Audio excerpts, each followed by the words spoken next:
அனைவருக்கும் வணக்கம். நாம அக்யூ ஹீலர் உமர் ஃபாரூக் அவர்கள் எழுதிய வீட்டுக்கு ஒரு மருத்துவர் புத்தகத்தை வாசித்துக் கொண்டிருக்கிறோம். பகுதி 11ல் நம்ம என்ன பார்த்தோம்னா, ஆரம்பத்துல வரக்கூடிய அந்த சளி பிரைமரி காம்ப்ளெக்ஸ்னு குழந்தைகளுக்கு சொல்லுவோம். அதுவேதான் பெரியவர்களுக்கு சளியாக இருக்கிறது. இது நாளடைவில் காச நோய், ஆஸ்துமா, ஈஸ்னோபிலியா அப்படின்னு 2ஆம் கட்ட முற்றிய நோயாக மாறிவிடுகிறது. இதுவே சைனஸ் தலைவலின்னு சொல்றோம், மைக்ரேன் ஒற்றை தலைவலின்னு சொல்றோம். இது போல ஒவ்வொன்றாக ஏற்படுகின்றன அப்படிங்கிறதையும் புரிஞ்சுக்கிட்டோம். அதற்கப்புறமா இந்த கழிவுகள் எல்லாம் தோல் வழியாக வெளிப்படும் பொழுது அது செதில் படை நோய், செதில் உதிர்தல், படர் தாமரை, இந்த மாதிரி வெளிப்பாடுகளும் நிகழ ஆரம்பிக்கும். சோ இது எல்லாமே எங்கிருந்து ஆரம்பிக்குது அப்படின்னு பார்க்கும் பொழுது, இயற்கை விதி மீறல், உறுப்புகளின் இயக்க குறைவு, கழிவுகளின் தேக்கம், மருந்துகளால் கழிவுகளை அடைத்து வைத்தல், ரசாயனங்களால் கழிவுகளை உருமாற்றுதல். இது எல்லாத்தையும் நம்ம போன கிளாஸ்ல பார்த்தோம். உடல் எப்பொழுதுமே தன்னுடைய கடமையை செய்ய தவறுவதில்லை. அது என்னன்னா கழிவு வெளியேற்ற செயல். இதையே நம்ம புரிஞ்சுக்கிட்டோம். இப்ப நம்ம பகுதி 12க்கு போகலாம். என்ன சொல்றாருன்னு கேட்கலாம். தலைப்பு கர்ம வினை. கர்மம் என்றால் செயல், வினை என்றால் எதிர்ச்செயல் அல்லது விளைவு. கர்மம் என்றால் ஆக்ஷன், வினை அப்படின்னா ரியாக்ஷன், அந்த கர்மத்துடைய விளைவு. ஒவ்வொரு செயலும் அதற்கு சமமான நேரெதிரான செயலை தோற்றுவிக்கும். இது நம்ம அறிவியல் பாடத்துல படிச்சது, நியூட்டனின் 3ஆம் விதி. ஒவ்வொரு செயலுக்கும் அதற்கான சமமான நேர் எதிரான செயல் விளைவாக ஏற்படும். ஒவ்வொரு செயலும் அதற்கான விளைவான செயலை தோற்றுவித்துவிடும். இதுதான் கர்ம வினை. ஒரு செயலை செய்வதற்கும் அதன் பலனை பெறுவதற்கும் எக்கச்சக்கமான பிறவிகளா தேவை? நிறைய பிறவிகள் எடுத்துதான் ஒரு செயலை, அதனுடைய பலனை பெறணும் அப்படிங்கிறது கிடையாது. ஒவ்வொரு சொல்லும் தனக்கான கேள்வியையும் பதிலையும் தானே கொண்டிருக்கிறது. உடலின் விதிகளை மீறுவது கர்மம், கழிவுகள் தேங்குவது வினை. சில இயற்கை விதிகள் இருக்கு. உடல்ங்கிறது இயற்கையினால் உருவாக்கப்பட்டது. அப்ப அதற்கும் விதிகள் உண்டு. அந்த விதிகளை நாம் மீறுகிறோம் அப்படின்னா அது கர்மம் ஆகின்றது. அப்ப விதிகளை மீறுகிற கர்மம் செய்யும் பொழுது அதற்கான எதிர்வினை என்ன? கழிவுகள் தேங்குவது. இந்த இரண்டும் வெவ்வேறு தன்மைகளை தவிர இருவேறு செயல்கள் அல்ல, ஒரே செயல்தான். சுவற்றில் ஒரு பந்தை அடிக்கிறோம், அது திரும்ப வருது அப்படின்னா அது பாக்குறதுக்கு 2 செயல் மாதிரி இருக்கு. ஆனா உண்மையில அது ஒரே செயல்தான். பந்தை அடிச்சா திரும்பி வந்தே ஆகணும்ல. அப்ப அங்கதான் அந்த செயலை முற்று பெறுது. சோ அதே போல உடலின் விதிகளை மீறுவது கர்மம், கழிவுகள் தேங்குவது விளைவு. அப்படின்னா இரண்டும் வெவ்வேறு தன்மைகள் தானே தவிர இரண்டு வேறு வேறு செயல்கள் கிடையாது, ஒரே செயல்தான். அப்படித்தான் உடலின் இயக்கமும். நாம் செய்யும் ஒவ்வொரு செயலுக்கும் உடலின் விளைவு கண்டிப்பாக உண்டு. சரி, மீண்டும் கழிவுகளை கவனிப்போம். சளி, இருமல், தும்மல், தோல் நோய்கள், செரிமான கோளாறு, மஞ்சள் காமாலை, வயிற்று வலி, வயிற்றுப்போக்கு, காய்ச்சல் போன்றவை மட்டும்தான் கழிவுகளால் உருவாகிறதா? இதெல்லாம் ரொம்ப நார்மலா எல்லாருக்கும் வர நோயின்னு சொல்லுவாங்கல்ல. சளி, இருமல், தும்மல், ஸ்கின் டிசீசஸ், ஜீரண கோளாறு, மஞ்சள் காமாலை, காய்ச்சல், இது மட்டும்தான் கழிவுகளால உருவாகிறதா? ஏன்னா இது வரைக்கும் கூட எல்லாரும் ஏத்துப்பாங்க, ஓகே இதெல்லாம் கழிவுகளால ஏற்படுகிற நோய்கள், மத்ததெல்லாம் கிடையாதா அப்படின்னா கிடையவே கிடையாது. நம் உடலில் தோன்றும் எல்லா நோய்களுமே கழிவுகளின் பெருக்கத்தாலும் தேக்கத்தாலும் ஏற்படுவதுதான். இதுவரைக்கும் நடக்கிற விஷயங்கள் கூட, இதுவரைக்கும் சொன்ன விஷயங்களை கூட நம்ம ஏத்துக்கிட்டோம். ஆனா பின்னாடி வர விஷயங்களை கொஞ்சம் கவனமா கேட்கணும். நம் உடலில் தோன்றும் எல்லா நோய்களுமே கழிவுகளின் பெருக்கத்தாலும் தேக்கத்தாலும் ஏற்படுவதுதான். என்னென்ன நோய்கள் இருக்கின்றன? முதலாவது கட்டிகள். கட்டிகள்னு சொல்றோம்ல, கட்டிகளே கழிவுகளின் திட வடிவம்தான். வெளியேற்ற முடியாத கழிவுகளை கெட்டியாக்கி தற்காலிகமாக உடல் ஒதுக்கி வைக்கிறது. போதுமான எதிர்ப்பு சக்தி கிடைத்தவுடன் கட்டிகள் குழகுழப்பாக மாறி பின் தானே கரைந்துவிடும். இதுல இருக்க ஒவ்வொரு வார்த்தையும் நம்ம கவனிக்கணும். ஏன்னா நம்ம எது நோய் அப்படின்னு தெரிந்து கொள்ளும் பொழுதே அதற்கான ட்ரீட்மெண்ட் என்ன அப்படிங்கிறதையும் புரிஞ்சுக்கணும். கட்டிகள் கூட கழிவுகளின் திட வடிவம். வெளியேற்ற முடியாத கழிவுகளை கெட்டியாக்கி, அதாவது திடமாக்கி தற்காலிகமாக உடல் ஒதுக்கி வைக்கிறது. ஏன் தற்காலிகமாக உடல் ஒதுக்கி வைக்குதுன்னா, இன்னும் அதற்கு சக்தி கிடைக்கல. எதிர்ப்பு சக்தி கிடைத்த பிறகு அந்த கட்டிகளை வெளியேற்றும். ஆனா கட்டிங்கிறது ரொம்ப திடமா இருக்கும்ல, திடமா இருக்கிறத வெளியேற்றுவது கஷ்டம். அப்ப அந்த கட்டிகளை கொழுகொழுப்பா இருக்கும்ல, கட்டியிலிருந்து என்ன வருது, இந்த திரவம் கொழகொழப்பா இருக்குல்ல, சோ அது மாதிரி மாற்றி பின் தானே கரைந்து விடும். இது கட்டிகளை பற்றி நமக்கு கிடைக்கிற விளக்கம். அடுத்தது இதய நோய். இதயத்தின் நுண் குழாய்களில் தேங்கும் கழிவுகள் அடைப்புகளாக மாறுகின்றன. என்ன சொல்றாங்க, பிளாக்கேஜ்னு சொல்றாங்கல்ல, ஹார்ட்ல பிளாக்கேஜஸ் இருக்கு. இதயத்தின் நுண் குழாய்களில் தேங்கும் கழிவுகள் அடைப்புகளாக மாறுகின்றன. நம்ம இதயத்தோட பிக்சரை மனக்கண் முன்னாடி கொண்டு பார்ப்போம். இதயத்தை நுட்பமான குழாய்கள் இணைக்கின்றது. இதயத்துக்கு நுண் குழாய்கள் எல்லாம் இணைக்கப்பட்டிருக்கு. அந்த நுண் குழாய்களில் கழிவுகள் தேங்குகின்றன. அதுதான் நம்ம அடைப்புகள் அப்படின்னு சொல்றோம்.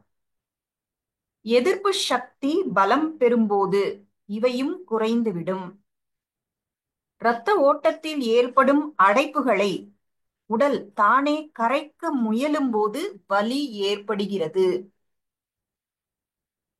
அப்ப உடலுக்கு எதிர்ப்பு சக்தி போதுமான அளவுக்கு கிடைக்கும் பொழுது இந்த அடைப்புகள் எல்லாமே குறைந்துவிடும். இரத்த ஓட்டத்தில் ஏற்படும் அடைப்புகளை, அதாவது அந்த இதயத்தோட அட்டாச் ஆகி இருக்கிற அந்த குழாய்கள் எல்லாம் இரத்த ஓட்டம் நிகழணும். ஆனா அங்க அடைப்புகள் இருக்கும் பொழுது இரத்த ஓட்டமும் தடைப்படும். இப்ப இரத்த ஓட்டத்தில் ஏற்படும் அடைப்புகளை உடல் தானே கரைக்க முயலும் பொழுது வலி ஏற்படும். இப்ப முன்னாடி பகுதிகள்லாம் நம்ம பார்த்தோம்ல, ஒரு தலைவலி வருது, உடல்ல சூடு அதிகரிக்குது, அத காய்ச்சல்னு சொல்றோம். அது எல்லாமும் கூட உடல் தன்னைத்தானே குணப்படுத்திக் கொள்வதற்காக ஏற்படுத்தக்கூடிய மாற்றங்கள். அப்ப இதயம்ங்கிறது எவ்வளவு ஒரு முக்கியமான விஷயம், ரத்த ஓட்டம்ங்கிறது எவ்வளவு முக்கியமான விஷயம். அப்ப அங்க ஒரு அடைப்பு ஏற்படுதுன்னா அங்க இன்னும் ஜாஸ்தியான ஒரு பிரஷர், ஒரு அந்த ட்ரீட்மெண்ட்ங்கிறது உடல் பண்ண வேண்டியிருக்குல்ல, அப்ப வலி ஏற்படத்தானே செய்யும். அப்ப இதய நோய் என்பது என்ன அப்படிங்கறத நம்மால கொஞ்சம் யோசித்து பார்க்க முடிகிறது. இப்ப இதுல என்னன்னா, இதய நோய் வருது, இதயத்துல குழாய்களில் அடைப்பு வருது அப்படின்னா அந்த அடைப்பை நீக்கணுங்கிறது கரெக்ட் தான், அதுல ஒன்றும் தவறு இல்லை. அப்போ இயற்கையான முறையில் அதை சரி பண்ணணும்னா நம்ம எதிர்ப்பு சக்தியை அதிகரித்து கொள்ள வேண்டும். இப்ப நம்ம ஆரம்பத்துல இருந்தே கவனம் வைத்தோம், பசிக்காம சாப்பிடக்கூடாது, பசித்த பிறகு சாப்பிடக்கூடிய உணவு தான் நல்ல ஜீரணமாகி ஆற்றல் கிடைக்கும். அதே போல தாகம், ஓய்வு, தூக்கம், இந்த 4 விஷயங்களிலும் கவனம் செலுத்தும் பொழுது நமக்குள்ள இதயத்துல அடைப்பு இருந்தால் கூட அது தானாகவே சரியாகி கொண்டிருக்கும். ஆனா இந்த 4 விஷயங்களை நம்ம பண்ணவே இல்லை அப்படின்னா என்னைக்காவது ஒரு நாள் திடீர்னு அது தெரிய வரும். அப்பதான் இதய மாரடைப்பு ஏற்பட்டு விட்டது அப்படின்லாம் சொல்லுவாங்க. அப்ப உடனடியா எமர்ஜென்சி ஆக்ஷன் எடுத்து அந்த குழாய்களில் உள்ள அடைப்புகளை நீக்குறாங்க. நான் நல்லா யோசிச்சு பார்த்தோம்னா, நம்முடைய வாழ்வியல் முறையை நம்ம மாத்திக்கிட்டோம்னா நமக்குள்ள இருக்கக்கூடிய இந்த கழிவுகள் எல்லாமே, அது நோய், அது வெளிப்படுது, அது எப்படி நம்ம வெளிப்புறமா சில விஷயங்களை செய்து அதை சரி பண்றோம் அப்படிங்கிறது தெரியாம அது தானாகவே சரியாகிவிடும். அடுத்தது சிறுநீரக செயலிழப்பு, கிட்னி ஃபெயிலியர்னு சொல்றோம்ல, இது இயற்கையான கழிவுகளால் ஏற்படுவதே இல்லை. நம்ம ஏற்கனவே பார்த்தோம்ல, இந்த சிறுநீரகத்துல என்ன நடக்குது. இப்போ சிறுநீரக செயலிழப்பு, கிட்னி ஃபெயிலியர் ஏன் ஆகுதுன்னா அது நார்மலா ஏற்படுற கழிவுகள்னால ஏற்படுறது கிடையாது.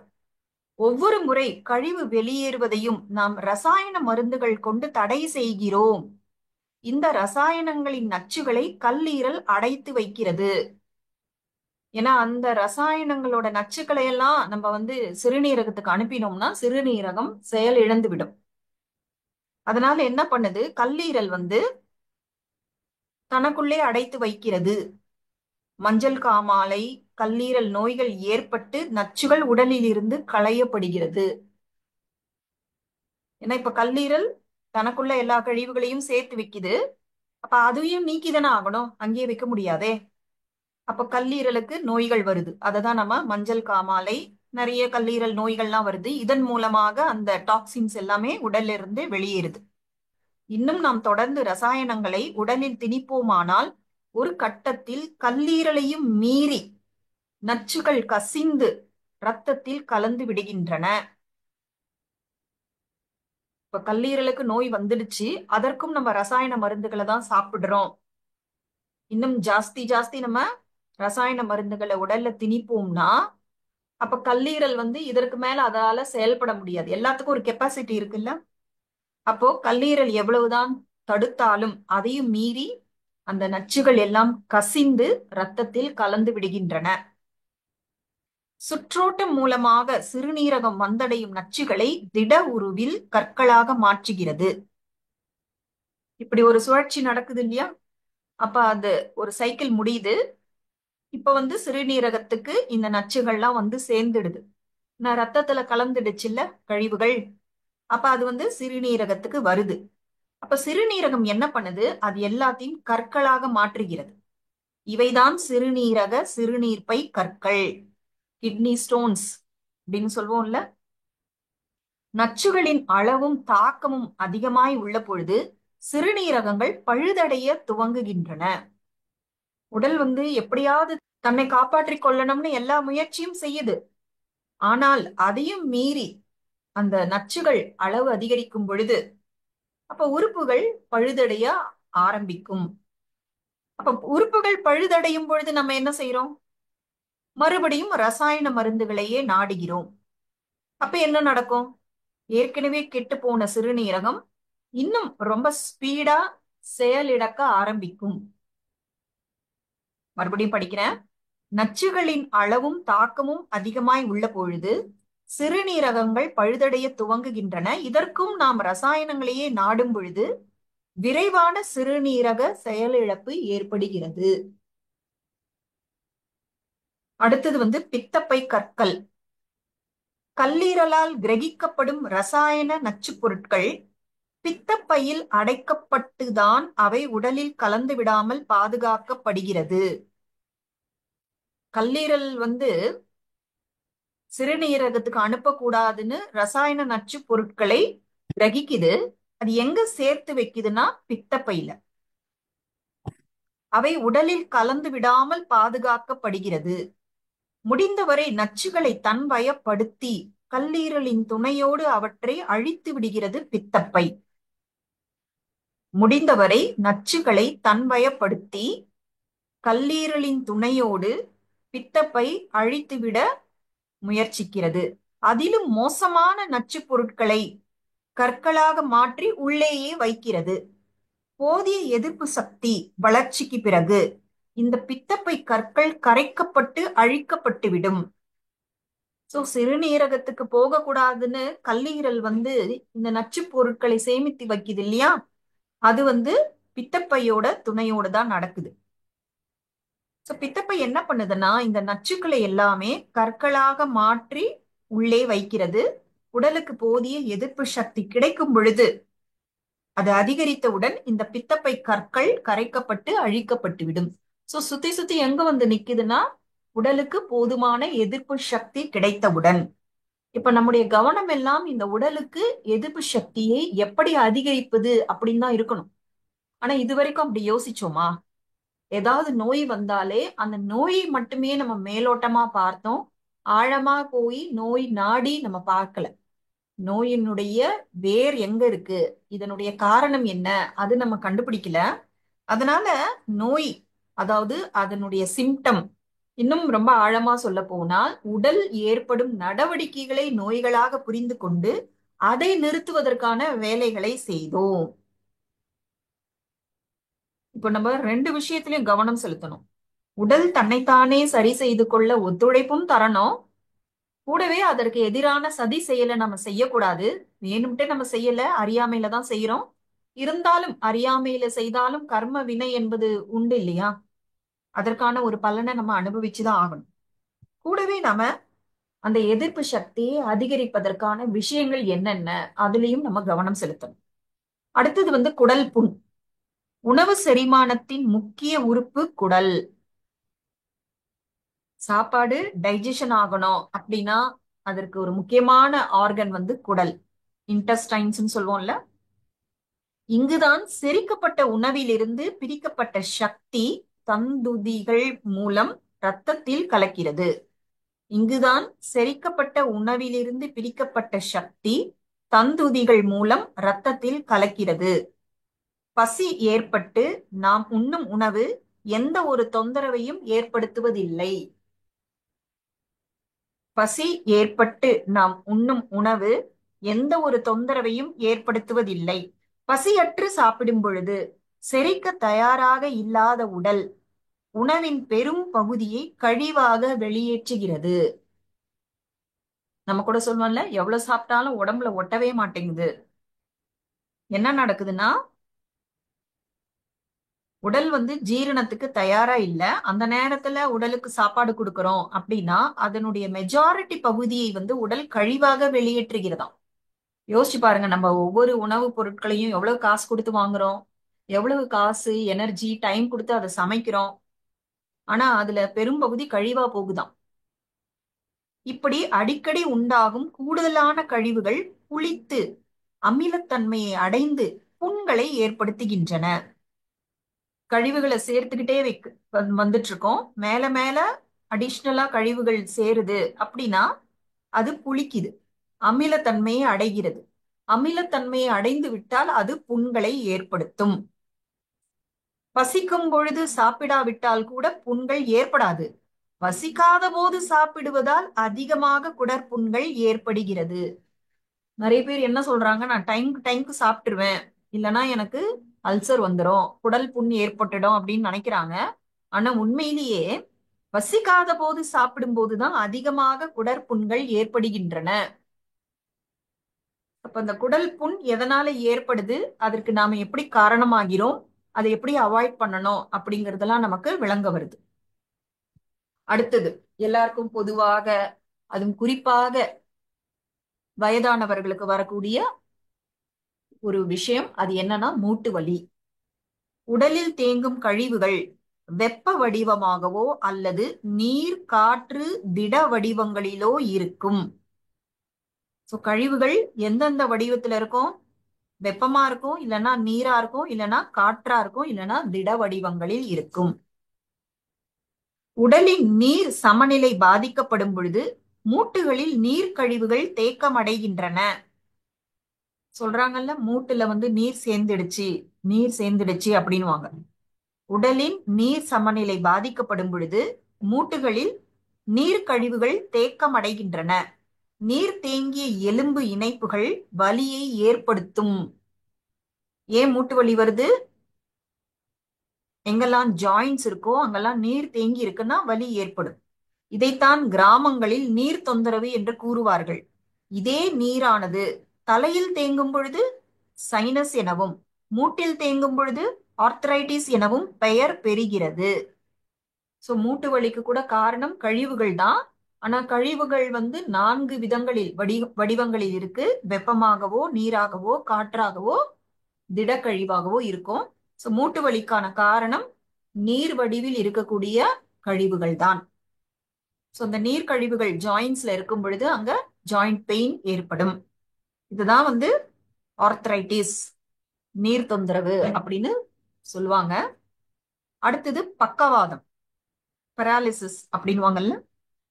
நம் உடலின் ஜீவ உறுப்புகளில் ஒன்றான கல்லீரல் பாதிக்கப்படும் பொழுது நரம்புகளின் வழியே அது பக்கவாதமாக வெளிப்படுகிறது. ரொம்ப ரொம்ப முக்கியமான உறுப்பு கல்லீரல். அந்த கல்லீரலே பாதிப்படையுது. அது எப்படி பாதிப்படையுதுங்கிறதா வகுப்போட ஆரம்பத்துல இருந்து பார்த்துட்டு இருக்கோம். அந்த கல்லீரல் பாதிக்கப்படும் பொழுது அதுக்கு ஒரு ரியாக்ஷன் இருக்கும்ல, நரம்புகளின் வழியே அது பக்கவாதமாக வெளிப்படுகிறது. கல்லீரலின் பாதிப்பை அப்பகுதியில் தேங்கும் ரசாயன நச்சுக்கழிவுகளே ஏற்படுத்துகின்றன. இதுதான் நம்ம இவ்வளவு நேரம் பார்த்தோம். உடலில் தேங்கக்கூடிய ரசாயன நச்சுக்கழிவுகள் தான் கல்லீரலில் பாதிப்பை ஏற்படுத்துகிறது. கொஞ்ச நாள் சேமித்து வைக்குது. ஆனா அந்த கழிவுகள் அளவுக்கு அதிகமா போகும் பொழுது அந்த உறுப்பே பாதிக்கப்பட்டு விடுகிறது. அப்ப அது நரம்புகள் வழியாக பக்கவாதமாக வெளிப்படுகிறது. இப்ப இங்க குறிப்பிடக்கூடியதெல்லாம் அதோட ஜிஸ்ட் சொல்றாங்க. இதற்கு இன்னும் கூட அதிகமா நம்ம ஸ்டடி பண்ணோம்னா நமக்கு நிறைய விஷயங்கள் கிடைக்கும். ஒரு நோய் வருது அப்படின்னா அதற்கு பல காரணங்கள் இருக்கும். ஆனா முக்கியமான விஷயங்களை மட்டும்தான் இங்க கவர் பண்றோம். அடுத்து மூளை கட்டி, பிரெயின் டியூமர். மூளை என்பது பிரதானமான உறுப்பு அல்ல. இது கேட்கும் பொழுதே நிறைய பேருக்கு ஆச்சரியமா இருக்கும். ஆனா உடலை பொறுத்தவரை மூளை பிரதானமான உறுப்பு அல்ல. கல்லீரல், மண்ணீரல், சிறுநீரகம், இதயம், நுரையீரல் ஆகியவை ராஜ உறுப்புகளாக கருதப்படுகின்றன. இவற்றின் இவற்றின் பிரதிபலிப்பு உறுப்பாகவே மூளை செயல்படுகிறது. முக்கியமான ராஜ உறுப்புகள் கல்லீரல், மண்ணீரல், சிறுநீரகம், இதயம், நுரையீரல். இதனுடைய ரிஃப்ளெக்டிவ் உறுப்பாகத்தான் மூளை செயல்படுகிறது. இந்த 5 உறுப்புகளின் இயக்க குறைவும் கழிவு தேக்கமும் பிரதிபலிப்பு உறுப்பான மூளையிலும் பலவீனத்தை ஏற்படுத்துகிறது. சோ பிரைமரி ஆர்கன்ஸ் கல்லீரல், மண்ணீரல், சிறுநீரகம், இதயம், நுரையீரல். ஆனா இந்த 5 உறுப்புகளும் கழிவு தேக்கத்தினால இயக்க குறைவா ஏற்படுகின்றது அப்படின்னா அது மூளையில ரிஃப்ளெக்ட் ஆகும். மூளையில அது பிரதிபலிக்கும். மூளையில டைரக்டா எந்த நோயும் வர்றதில்ல. இந்த 5 மெயின் உறுப்புகளில் பாதிப்பு ஏற்படும் பொழுது அது மூளையில் பிரதிபலிக்கிறது. மூளை என்ன ஆகுது? பலவீனமாகுது. மூளை பகுதியின் கழிவுகள் திரட்டப்பட்டு சிறு சிறு கட்டிகளாக மூளை இரத்த நாளத்தில் ஒதுக்கி வைக்கப்படுகிறது. மூளை பகுதியின் கழிவுகள் திரட்டப்பட்டு சிறு சிறு கட்டிகளாக மூளை இரத்த நாளத்தில் ஒதுக்கி வைக்கப்படுகிறது. எதிர்ப்பு சக்தி வலுவடைந்த பிறகு இக்கட்டிகளை கரைக்க முயலும். இந்த நிலையில்தான் வலி உணர்வு தோன்றுகிறது. நாம் உடலோடு ஒத்துழைத்தோம் என்றால் கட்டிகள் தானாகவே கரைந்துவிடும். சோ மூளையில கூட கட்டி வருவதற்கான காரணம் என்ன? அங்க ஒரு கழிவுகள் ஏற்படும் பொழுது, அதாவது மூளை பகுதியில் கழிவுகள் திரட்டப்படுகிறது. திரட்டப்பட்டு அது சின்ன சின்ன கட்டிகளாக மூளையில ஒதுக்கி வைக்கிறது, இரத்த நாளத்தில் ஒதுக்கி வைக்கப்படுவது நடக்கிறது. இப்ப நம்ம வீட்டை எல்லாம் பக்காவா கிளீன் பண்ணி குப்பையை வெளியில கொட்டிட்டோம்னா கிளீன் ஆயிடும். ஆனா அங்கங்க ஒதுக்கி வைக்கிறோம். ஒரு ரூமை பெருக்கிறோம், அங்கேயே ஒதுக்கி வைக்கிறோம். இன்னொரு ரூமை பெருக்கிறோம், அங்கேயே ஒதுக்கி வைக்கிறோம். ஒரு சமையல் பண்ணும்போது காய் நறுக்கிறோம், அந்த தோலை அப்படியே ஒதுக்கி வைக்கிறோம். அப்ப அங்கங்க குப்பைகள் தேங்கி இருக்கும்ல. அது போல உடல் கூட என்ன பண்ணுது? சில இடங்கள்ல போய் அந்த கழிவுகளை தேக்கி வைக்கிறது. அதே போலதான் மூளையில கூட கழிவுகள் திரட்டப்பட்டு சின்ன சின்ன கட்டிகளாக ஒதுக்கி வைக்கப்படுகிறது. அந்த இரத்த நாளத்திலும் மூளையிலும் ஒதுக்கி வைக்கப்படுகிறது. சோ வழக்கம் போல உடலுக்கு எதிர்ப்பு சக்தி அதிகமான பிறகு இந்த கட்டிகளை கரைத்து வெளியேற்ற முயற்சி செய்யும். அப்ப கண்டிப்பா வலி ஏற்படும். நாம உடலோடு ஒத்துழைத்தோம் என்றால் கட்டிகள் தானாகவே கரைந்துவிடும். சோ இப்போ இவ்வளவு நேரம் நம்ம பார்த்த விஷயங்கள் மூலமாக நாம நம்ம சிந்தனையை தூண்டக்கூடிய விஷயங்களை தெரிஞ்சுக்கிட்டோம். நம்ம கொஞ்சம் யோசித்து பார்க்கணும். இந்த நோய்கள் எல்லாம் என்ன? இதனுடைய ஆரம்பம் எங்க இருந்து ஆரம்பிக்குது? சோ நமக்கு என்ன பண்ணணும் அப்படிங்கிறது ஓரளவுக்கு புரிய ஆரம்பிச்சிருக்கோம். இன்னும் கூட பல நோய்களை பத்தி இங்க சொல்லப்பட்டிருக்கு. அடுத்தது புற்றுநோய், கேன்சர்னு சொல்றோம் இல்லையா? புற்றுநோய், அதை பத்தி என்ன சொல்றாருன்னு பார்க்கலாம். ஒரு நாள் இரவில் திடீரென்று புற்றுநோய் தோன்றி விடுவதில்லை. ஒரே நைட்ல கேன்சர் வர்றதில்லை. நம் உடலின் ஒரு உறுப்பில் கழிவுகள் முதலில் தேங்கத் தொடங்குகின்றன. இவை வெளியேறா வண்ணம் நாம் பாதுகாப்பு செய்து வருவதால் கழிவுகள் கட்டிகளாக மாறுகின்றன. சோ வெளியேற்ற முடியாத கழிவுகள் எல்லாத்தையும் ஏதாவது ஒரு உறுப்புல தேங்க ஆரம்பிச்சிடுது. அதை வெளியேற்றுவதற்கு உடல் செய்யற முயற்சியில நாம குறுக்கிடுகிறோம். அப்ப அந்த கழிவுகள் கட்டிகளாக மாறுகின்றன. ரசாயனங்களை பயன்படுத்தி கழிவுகளை மேலும் பெருகச் செய்யும் பொழுது ஒரு கட்டத்தில் நச்சுக் கழிவுகள் அதிகமாகி கட்டிகளை அழுகச் செய்கின்றன. நம்ம உடம்புக்கு எந்த பாதிப்பு வந்தாலும் ரசாயன மருந்துகளை சாப்பிடுறோம். அதை சாப்பிடும் பொழுது அந்த ரசாயனங்கள் சிறுநீரகத்துக்கு போக முடியாது. அப்ப அது கழிவுகளாக தேங்குகின்றன. இது போல மேலும் மேலும் கழிவுகள் பெருகும் பொழுது அப்ப என்ன நடக்கும்?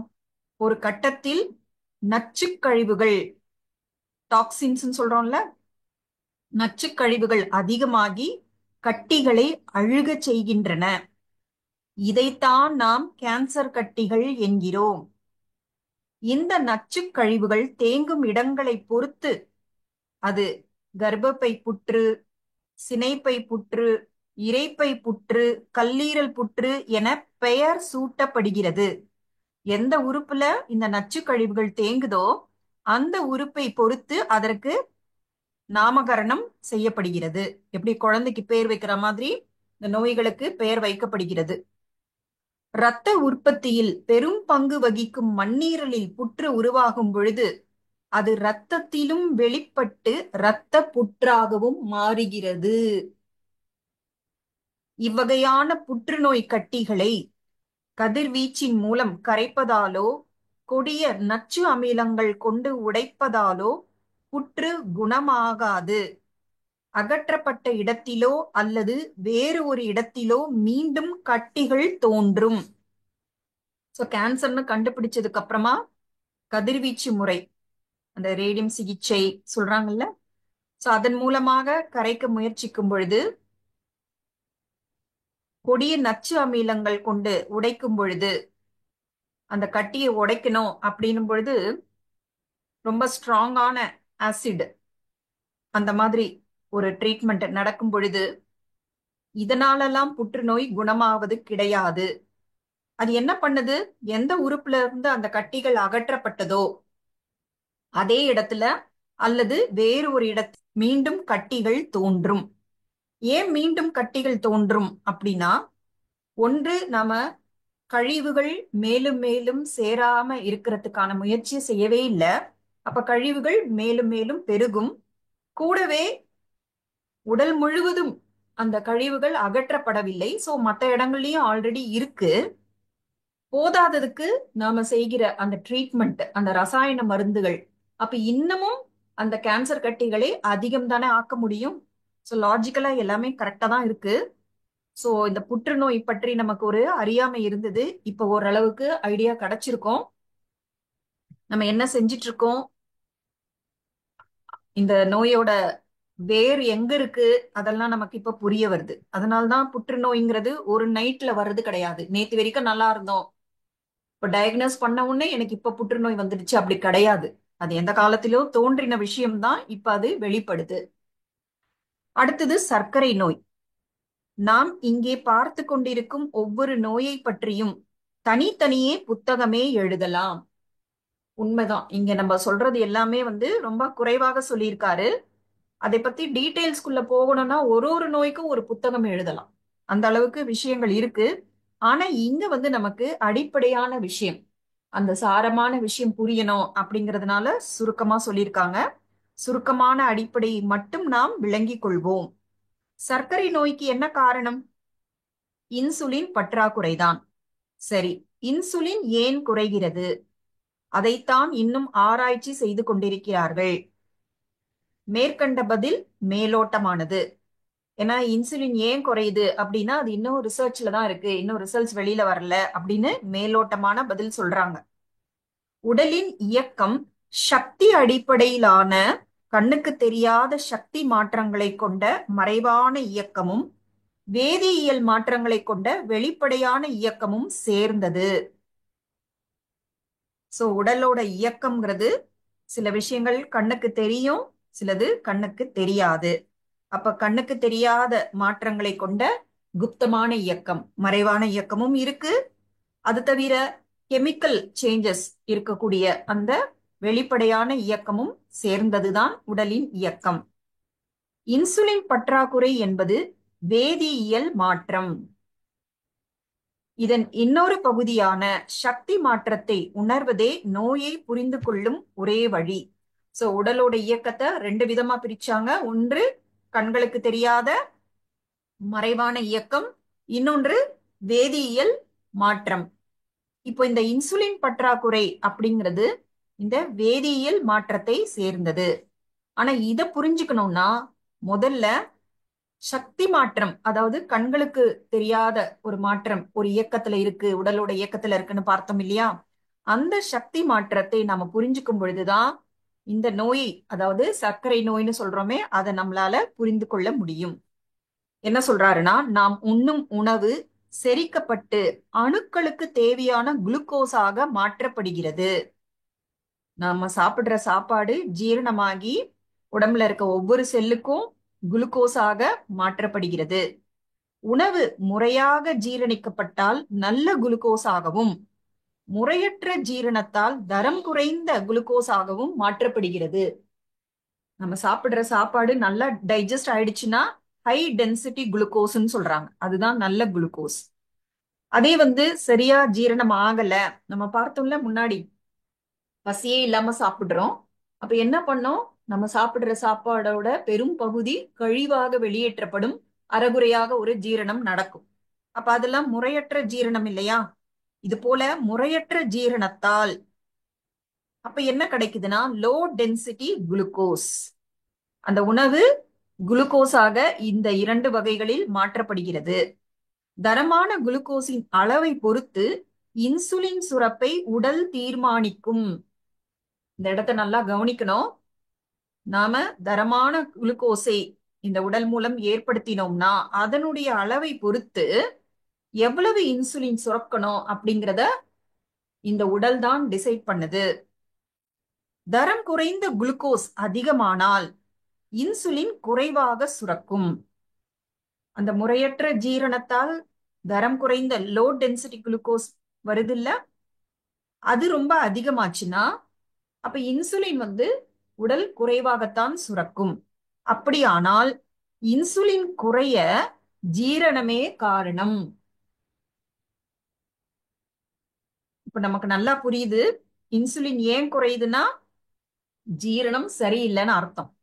ஜீரணம் முறையற்றதாக நடைபெற ஜீரண உறுப்புகளின் கழிவு தேக்கமும் இயக்க குறைவுமே காரணமாகும். ஜீரணம் முறையற்றதாக இருப்பதற்கு பல காரணங்கள் நம்ம பார்த்துட்டு வரோம். அந்த உறுப்புல கழிவு தேக்கம் இருக்கு அப்படின்னா அது எப்படி ஜீரணம் ஆகும்? எந்த ஒரு உறுப்புமே பாதிக்கப்பட்டால் அதனுடைய இயக்க குறைவும் விளைவாக ஏற்படும். சோ ஜீரண உறுப்புகளில் கழிவு தேக்கம் ஏற்படுகிறது. ஜீரண உறுப்புகள் இயங்கும் சக்தி இழக்கின்றன, இயக்க குறைவு ஏற்படுகின்றன. அப்படின்னா ஜீரணம் முறையற்றதாக ஆகிவிடும். இப்படி உடலினுள் புகுந்த தரம் குறைந்த குளுக்கோஸை சிறுநீராக மாற்றி வெளியேற்றுகிறது. இந்த குளுக்கோஸ் தரம் குறைந்ததா இருக்கு, அப்ப அதை வெளியேற்றணும்ல. அப்ப சிறுநீரகம் அதை சிறுநீராக மாற்றி வெளியேற்றுகிறது. இந்த கழிவு வெளியேற்ற இயக்கத்தை தான் நாம் சர்க்கரை நோய் என்று பெயரிட்டுள்ளோம்.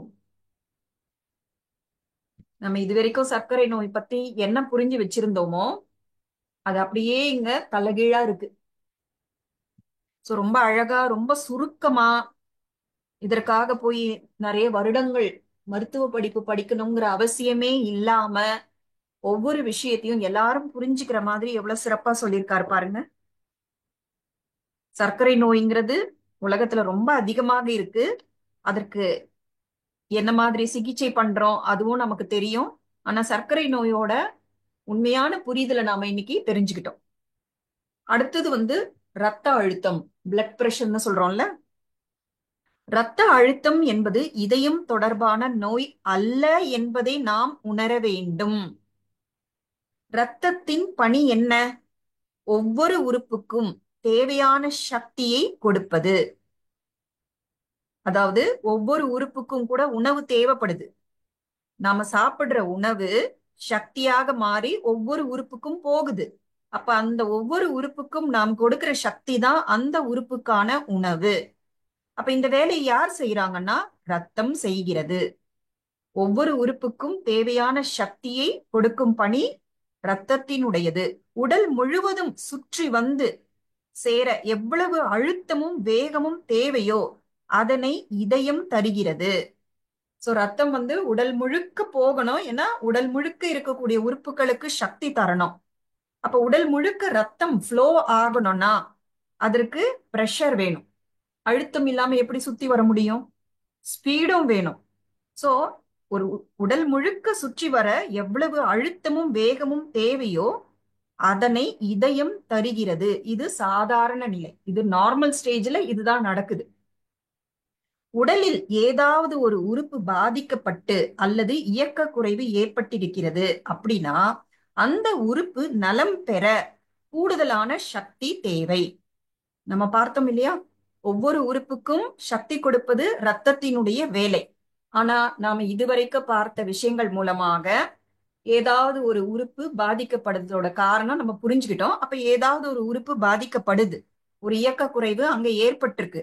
அப்போ அதை ரிப்பேர் பண்றதுக்கு சக்தி வேணும்ல. இது கொஞ்சம் அடிஷ்னலான சக்தி வேணும்.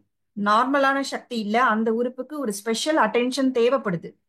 அப்போ இயக்க குறைவு ஏற்பட்ட அந்த உறுப்பு நலம் பெற கூடுதலான சக்தி தேவை. சக்தியை எங்கிருந்து பெற முடியும்? ரத்தம் வழியாகத்தான் பெற முடியும். இயக்கம் பாதிக்கப்பட்டுள்ள உறுப்பிற்கு தேவையான சக்தியை ரத்தம் உடனடியாக தர வேண்டிய அவசரம் ஏற்படுகிறது. இயக்கம் பாதிக்கப்பட்டுள்ள உறுப்புக்கு தேவையான சக்தியை ரத்தம் உடனடியாக தர வேண்டிய அவசரம் ஏற்படுகிறது. இப்பொழுது இதயம் மூலமாக அழுத்தப்பட்டு வேகம் பெற்ற ரத்தம் சக்தி அதிவேகமாக அந்த உறுப்புக்கு கொண்டு சேர்க்கிறது. எந்த உறுப்புக்கு அதிகமான சக்தி தேவைப்படுதோ அங்க ஒரு எமர்ஜென்சி ஆக்ஷன் தேவைப்படுது. ஏற்கனவே ரத்தம் உடல் முழுக்க சுற்றி வருவதற்கு ஸ்பீடு வேணும், பிரஷர் வேணும். ஆனா இந்த பாதிக்கப்பட்ட உறுப்புக்கு இன்னும் அடிஷ்னலான சக்தி உடனடியா தரணும்னா நாமளே கூட கொஞ்சம் அர்ஜென்ட்டான வேலை வருதுன்னா நம்மளோட ஸ்பீடு அதிகமாயிடும்ல. இன்னும் கொஞ்சம் பிரஷரோட நம்ம வேலை செய்வோம். அதே போலத்தான் இதயம் மூலமாக அழுத்தப்பட்டு வேகம் பெற்ற ரத்தம் சக்தி அதிவேகமாக அந்த உறுப்பிற்கு கொண்டு சேர்க்கிறது. அப்படி என்றால் ரத்தத்தின் வேகம் எப்பொழுது குறையும்? இப்போ அடிஷ்னலான ஸ்பீடு, அடிஷ்னலான பிரஷர் கொடுக்கப்பட்டிருக்கு. இப்ப ரத்தத்தோட ஸ்பீடு எப்ப குறையும்? அங்கு ஏற்பட்டிருக்கும் தேவை சீராகும் பொழுது. அந்த உறுப்புக்கு அடிஷ்னலா சக்தி கொடுக்கணும்னு அழுத்தத்தோட ஸ்பீடோட கொண்டு போகுது இல்லையா? அப்ப அந்த உறுப்புக்கு தேவைப்படுகிற சக்தியின் தேவை சீராகும் பொழுது ரத்தத்தோட ஸ்பீடும் பிரஷரும் தானாகவே குறையும். அப்ப யோசிச்சு பாருங்க, இங்கே ரத்த அழுத்தம் நோயா, கழிவுகள் தேங்கி பாதிக்கப்பட்ட உறுப்பு நோயா? சிந்திக்க வேண்டிய கேள்வி. ரத்த அழுத்தம் நோயா, கழிவுகள் தேங்கி பாதிக்கப்பட்ட உறுப்பு நோயா? ரத்த அழுத்தத்திற்கு இதயம் காரணமா? இங்க இதயம் ஹெல்ப் பண்ணுது. ஆனா என்ன சொல்றோம்? பிளட் பிரஷர் வந்ததுன்னா இதயம் பாதிக்கப்பட்டிருக்கு.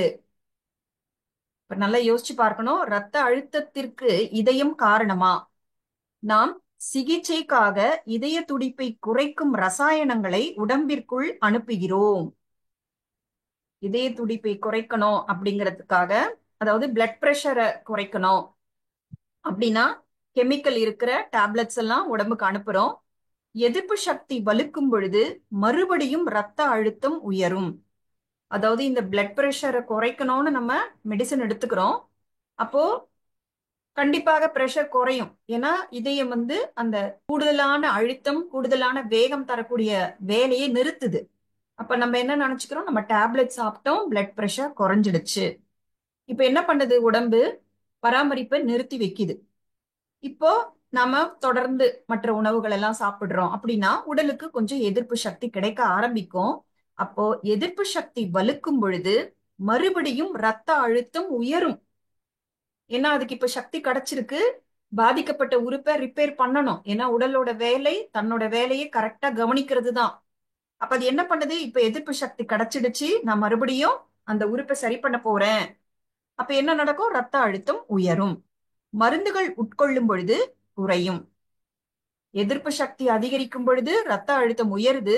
மருந்துகள் அதற்கு எதிரா நீ செய்யாத அப்படின்னு கொடுக்கிற மருந்து இல்லையா, அப்ப என்ன பண்ணுது, மருந்துகள் உட்கொள்ளும் பொழுது ரத்த அழுத்தம் குறையும்.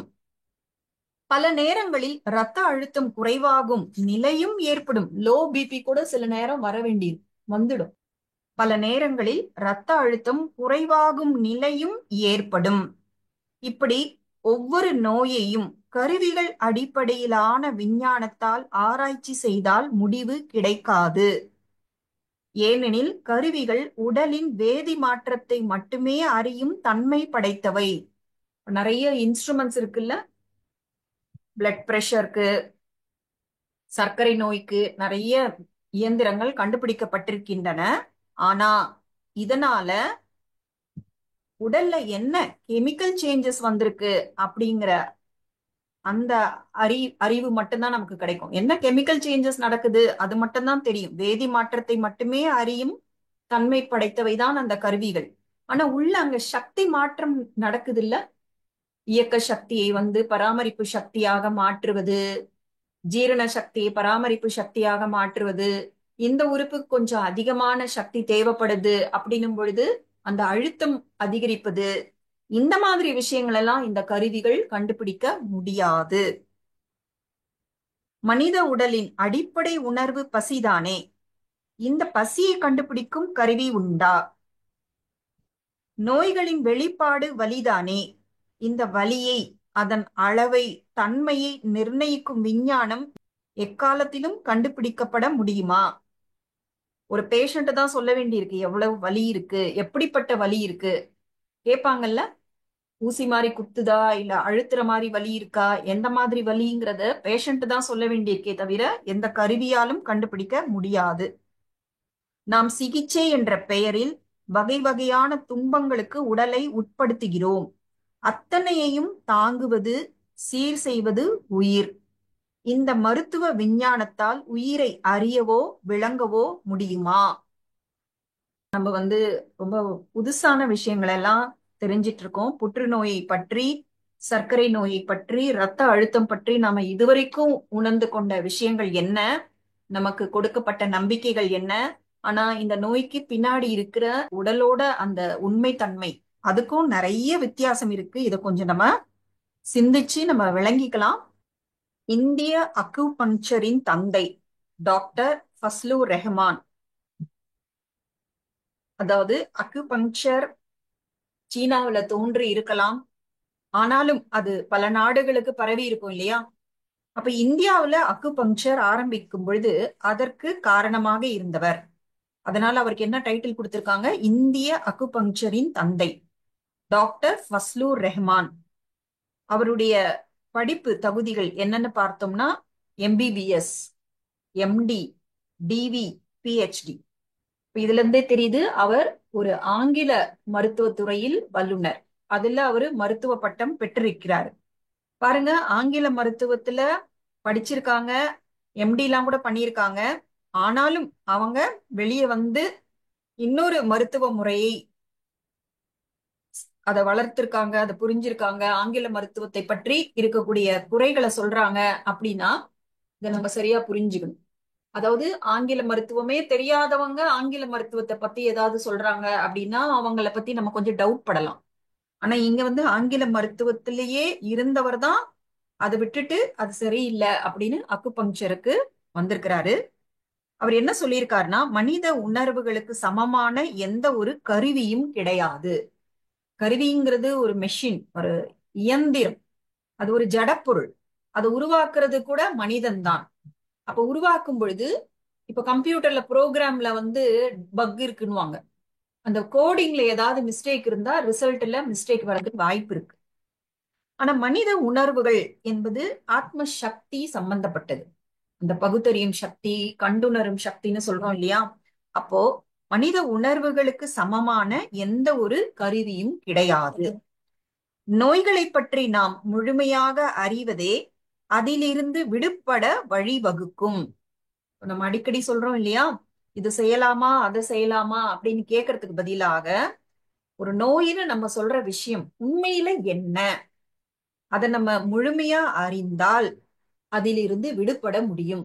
சோ இங்க ஞானம் தான் ரொம்ப முக்கியம். நீங்க என்ன சொல்றீங்க, நான் அதை அப்படியே செஞ்சிடுறேன் அப்படின்னா அது ஒரு குருட்டு நம்பிக்கையா போயிடும். ஆனா அதை நாம முழுசா புரிஞ்சுக்கும் பொழுது நமக்கு சந்தேகங்கள் வராது, இந்த நம்பிக்கை என்பது அதிகரிக்கும். அப்படி நாம் நோய்களை அறிய உங்கள் உடல் கூறுவதை கேளுங்கள். மறுபடியும் அந்த உடலின் மொழிக்கு தான் வராங்க. உடல் நமக்கு என்ன தெரியப்படுத்துது அப்படிங்கிறத கொஞ்சம் கவனிங்க, கேளுங்க அப்படிங்கிறார். ஏனெனில் உடல் தவறு செய்வது கிடையாது. சில சமயம் லேப்ல கொடுக்குற டெஸ்ட்ல கூட மிஸ்டேக்ஸ் வரலாம். முதல்ல இந்த லேப் டெஸ்ட் எல்லாம் எந்த அளவுக்கு நம்பகத்தன்மையானதுன்னே புரியல. ஆனா இந்த உடல் என்பது ஒரு பொழுதும் தவறு செய்வதில்லை. அது எப்பொழுதும் கடமையை தவறுவது இல்லை. நாம் இதுவரை அறிந்துள்ள விஷயங்களை ஒரு முறை நினைவுபடுத்திக் கொள்வோம். இவ்வளவு நேரம் நம்ம பார்த்த விஷயங்கள் எல்லாத்தையும் ஒரு ரீகேப் மாதிரி நம்ம பண்ணலாம். முதல் பாயிண்ட், உடல் எப்பொழுதும் தவறு செய்வது கிடையாது. நம்ம என்ன சொல்லிடுறோம், உடம்பு சரியில்லை, இந்த உடல் மேல நிறைய பழி போடுறோம், எனக்கு உடல் அந்த மாதிரி அமைஞ்சிடுச்சு, உடல் எனக்கு பிரச்சனை கொடுக்குது, எப்படிப்பட்ட வார்த்தைகள் எல்லாம் சொல்றோம். நமக்கு ரொம்ப உதவியாக இருக்கக்கூடியது, எந்த சுயநலம் இல்லாம நமக்கு பணி செய்யக்கூடிய ஒரு விஷயத்தை பத்தி நம்ம எப்படி அவதூறு பண்ணிட்டோம். சோ இதை நல்லா புத்தியில பதிய வச்சுக்கணும். உடல் எப்பொழுதும் தவறு செய்வது கிடையாது. எந்த ஒரு தீங்கான பொருளையும் உடல் தனக்குள்ளே அனுமதிப்பது இல்லை. உடலுக்கு தீங்கான ஒரு பொருளை உடல் தனக்கு உள்ளே அனுமதிப்பது இல்லை. தன்னைத்தானே பாதுகாத்துக் கொள்ளவும் குணப்படுத்திக் கொள்ளவுமான கட்டமைப்பை உடல் பெற்றுள்ளது. தீங்கான விஷயத்திலிருந்து தன்னை பாதுகாக்கவும், ஒருவேளை உள்ள போயிடுச்சுன்னா அந்த உறுப்பு பாதிப்பு அடைஞ்சதுன்னா அதை குணப்படுத்திக்கிறதுக்கான ஒரு ஸ்ட்ரக்சரை உடல் தானாகவே பெற்றுள்ளது. அடுத்தது, பசி தாகம் என்பவை உடலின் தேவைகள். உணவும் நீரும் தேவைக்குதான் தர வேண்டும். எப்படி ஒரு இயந்திரம் இயங்கணும்னா அதுக்கு பவர் கொடுக்கணும்ல, அது போல இந்த பசி தாகம் என்பதெல்லாம் உடலுக்கு தேவையான எரிபொருள். அது எவ்வளவு கேக்குதோ, எப்ப கேக்குதோ, என்ன கேக்குதோ அதை நாம தரணும். அதுதான் நம்முடைய வேலை. தேவையில்லாமல் உடலிற்குள் தள்ளப்படும் எந்த ஒரு பொருளையும் உடல் கழிவாக மாற்றுகிறது. நம்ம ஒரு கிளாஸ்ல பார்த்தோம்ல, நம்ம நிறைய செலவு பண்ணி நிறைய டைம் எனர்ஜி எல்லாம் செலவு பண்ணி ஒரு உணவை தயாரித்து இல்ல வரவழைச்சு சாப்பிடுறோம். ஆனா அந்த நேரத்துல பசியே இல்லைன்னா அந்த பொருளை அது உணவாக ஆற்றலாக நினைக்கிறது இல்ல. அது முறையற்ற ஜீரணமாக ஆகி கழிவாக வெளியேறுகிறது. இதை நாமளே பாக்குறோம். நம்ம வீட்டு குழந்தைங்க தேவையில்லாத ஒரு உணவை சாப்பிட்டு வராங்கன்னா நீங்க கவனிச்சீங்கன்னா தெரியும், அவங்க உடனே டாய்லெட்டுக்கு போவாங்க. சோ எல்லா சாப்பாடும் கழிவாக வெளியே தள்ளப்படுகிறது. கழிவுகள் வெளியேறும் பொழுது ஏற்படும் தொந்தரவுகளை நாம் நோய் என்கிறோம். சோ கழிவுனா வெறும் மோஷன் போறது, யூரின் போறது மட்டும் இல்ல, அது ரெகுலரான கழிவு. மற்றபடி நிறைய கழிவுகள் இருக்கு இல்லையா, இது எல்லாத்தையும் உடல் எக்ஸ்ட்ரா சக்தி எடுத்து வெளியேற்றுகிறது. அப்ப வரக்கூடிய சில தொந்தரவுகளை நாம நோயின்னு சொல்றோம். அடுத்தது, கழிவு வெளியேற்றத்தை மருந்துகள் மூலம் தடுப்பதால் கழிவுகள் தேக்கமுற்று பெருகுகிறது. நாம கழிவு வெளியேற்றத்தை நோயின்னு புரிஞ்சுக்கிட்டு அதை நிறுத்துறதுக்காக மருந்துகள் எல்லாம் சாப்பிடுறோம். அப்போ வெளியே போக வேண்டிய கழிவுகள் தேக்கமடைகின்றன, அதிகமாகுகின்றன. தேக்கமடைந்த கழிவுகள் உறுப்புகளின் இயக்கத்தை பாதிக்கின்றன. தேக்கமடைந்த கழிவுகள் உறுப்புகளின் இயக்கத்தை பாதிக்கின்றன. சோ வேண்டாத ஒரு பொருள் அங்க இருக்கும் பொழுது, அதுவும் கழிவுனா எப்படி இருக்கும் நமக்கே தெரியும்ல. நம்ம தினசரி வெளியேற்றுகிற கழிவுலயே அவ்வளவு பேட் ஸ்மெல் வரும். இது தேக்கம் அடைந்த கழிவு. சோ தேக்கம் அடைந்த கழிவுனா அங்க கண்டிப்பாக ஒரு பாதிப்பு இருக்கும். அது என்ன பாதிப்புனா, உறுப்புகளுடைய இயல்பான இயக்கம். உறுப்புகளின் இயக்கத்தை தேக்கமடைந்த கழிவுகள் பாதிக்கின்றன. உறுப்புகளின் இயக்க குறைவு புதிய கழிவுகளை ஏற்படுத்துகிறது. ஏன்னா இந்த ஜீரணத்துக்கு, கழிவு வெளியேற்றத்துக்கு ஆற்றலை உருவாக்குவதற்கு இதற்கெல்லாம் உறுப்புகளோட இயக்கம் தேவை. ஆனா இங்க உறுப்புகள் இயங்க முடியாம இருக்கு. இது ரொம்ப ஆழமான பாயிண்ட். உறுப்புகளால இயங்க முடியல, சரிவர இயங்க முடியலன்னா, ஆனா நம்ம சாப்பிட்டுக்கிட்டே தான் இருப்போம். மருந்தும் சாப்பிடுவோம், சாப்பாடும் சாப்பிடுவோம். அப்ப என்ன நடக்கும்னா புதிய கழிவுகளை நாம ஏற்படுத்துகிறோம். சோ உறுப்புகளின் இயக்க குறைவு தான் ரொம்ப டேஞ்சரான விஷயம். அதுதான் இந்த கழிவுகள் ஏற்படுத்துது. சோ உறுப்புகளின் இயக்க குறைவு ஏற்படாம நம்ம கண்டிப்பாக பார்த்து கொள்ள வேண்டும். அடுத்தது, கழிவுகளின் பெருக்கமும் ரசாயன மருந்துகளின் தாக்கமும் உறுப்புகளை சேதப்படுத்துகின்றன. நீண்ட கால நோய்களால் உலகம் சுற்றி வளைக்கப்பட்டுள்ளது. ஏன்னா இப்ப சர்க்கரை வியாதி, ரத்த அழுத்தம், இதய நோய், இதெல்லாம் என்ன சொல்றாங்க? லாங் டேர்ம் டிசீஸ், கேன்சர் எல்லாமே இப்பெல்லாம் பெரிய நோயா ஆயிடுச்சு. இப்ப சாதாரணமான காய்ச்சல், சளி அதெல்லாம் இல்ல. பெரிய பெரிய நீண்ட கால நோய்கள் உலகம் முழுக்க இருக்கு, எல்லாருக்குமே இருக்கு. ஒரு குறிப்பிட்ட வயது வரைக்கும் அறியாமையினால எல்லா தவறும் செய்றோம். அதற்கப்புறமா நீண்ட கால நோய் வந்ததுக்கு அப்புறமா எல்லாருக்கும் தான் இருக்கு, இது நார்மல், இந்த வயசுல இதெல்லாம் வரும். சில பேர் வயசானா நோயெல்லாம் வரும், அப்ப எதுவுமே சாப்பிட முடியாது, இப்பவே சாப்பிடலாம்னு சொல்லி எல்லா தவறுகளையும் செய்றாங்க. இந்த உலகமே நீண்ட கால நோய்களால் சுற்றி வளைக்கப்பட்டுள்ளது. எல்லா நோய்களுக்கும் கழிவுகளின் தேக்கமே காரணம். கழிவுகள் தேங்குவதற்கு நாம் இயற்கை விதிகளே மீறுவதே காரணம். கழிவுகள் தேங்குவதற்கு நாம் இயற்கை விதிகளை மீறுவதே காரணம். இயற்கை விதிகள் என்ன? அந்த 4 தங்க விதிகள். பசிக்கும் பொழுது மட்டுமே சாப்பிடணும், தாகம் ஏற்படும் போது மட்டுமே தண்ணீர் குடிக்கணும், ஓய்வு தேவைப்படும் பொழுது ஓய்வு கொடுக்கணும், தூக்கம் கண்டிப்பாக அந்த இரவு நேரத்துல 11 மணில இருந்து 3 மணி வரைக்கும் ஆழ்ந்த தூக்கத்துக்கு போகணும். அப்ப 11 மணிக்கு ஆழ்ந்த தூக்கத்துக்கு போகணும்னா அதற்கு 9:30 10 மணிக்கு முன்னாடியே நம்ம தூங்க போயிடணும். அப்பதான் 11 மணி ஆகும் பொழுது ஆழ்ந்த உறக்கம் வரும். அந்த ஆழ்ந்த உறக்கத்தின் பொழுது நிறைய விஷயங்கள் நடக்கின்றன, அதை நம்ம தடுத்து விடுகிறோம். சோ இந்த மாதிரி இயற்கை விதிகளை மீறுவதனாலதான் கழிவுகள் தேங்குகின்றன. உடல் எந்த நிலையிலும் கடமை தவறுவதில்லை. சோ நாம என்னதான் தவறுகள் அறியாமையினால செய்தாலும், இயற்கை விதிகளை மீறினாலும், உடல் எப்பவுமே அதை ரிப்பேர் பண்ணணும், அதை சரி பண்ணிக்கணும் அப்படிங்கிற தன்னுடைய கடமையில் இருந்து தவறுவது கிடையாது. அது இன்னும் கூட கொஞ்சம் எக்ஸ்ட்ரா ஸ்டெப் எடுக்குது. அது இன்னும் கொஞ்சம் சிவியரா ஸ்ட்ரிக்டா இருந்து அந்த கழிவுகளை வெளியேற்ற நினைக்கிறது, அந்த உறுப்பை காப்பாற்ற நினைக்கிறது. அது தன்னுடைய கடமையை செய்து, ஆனா நம்ம மறுபடியும் அதை டிஸ்டர்பன்ஸ், நோய் அப்படின்னு நினைச்சு நம்ம குறுக்கீடு செய்கிறோம். மேற்கண்ட ஒவ்வொன்றையும் நாம் தெளிந்து அறிந்து வந்திருக்கிறோம். இதில் ஏதாவது ஒன்றில் சந்தேகம் ஏற்பட்டால் மீண்டும் தெளிவுபடுத்திக் கொள்வது அடுத்தடுத்த விஷயங்களுக்கு செல்ல வசதியாய் இருக்கும். இதுவரை நாம் பேசிய அனைத்தும் அறிவியல் பூர்வமானவை. எல்லாமே சயின்டிபிக்கா தான் நமக்கு சொல்லியிருக்கிறாங்க. நீங்க டூஸ் அண்ட் டோன்ட்ஸ் மாதிரி இதை பண்ணுங்க இதை பண்ணாதீங்க அப்படின்னு சொல்லவே இல்லை. எப்ப இது பண்ணுங்க அதை பண்ணாதீங்கன்னு மொட்டையா சொல்றோமோ அப்ப அங்க ஒரு விளக்கம் இருக்காது. ஆனா இங்க எல்லாமே விளக்கத்தோடு அறிவியல் பூர்வமாக தான் நமக்கு எக்ஸ்பிளைன் பண்ணியிருக்காங்க.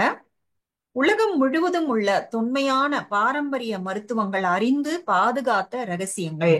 இப்ப இது ரொம்ப புதுசா சொல்றாங்கன்றது அப்படி கிடையவே கிடையாது.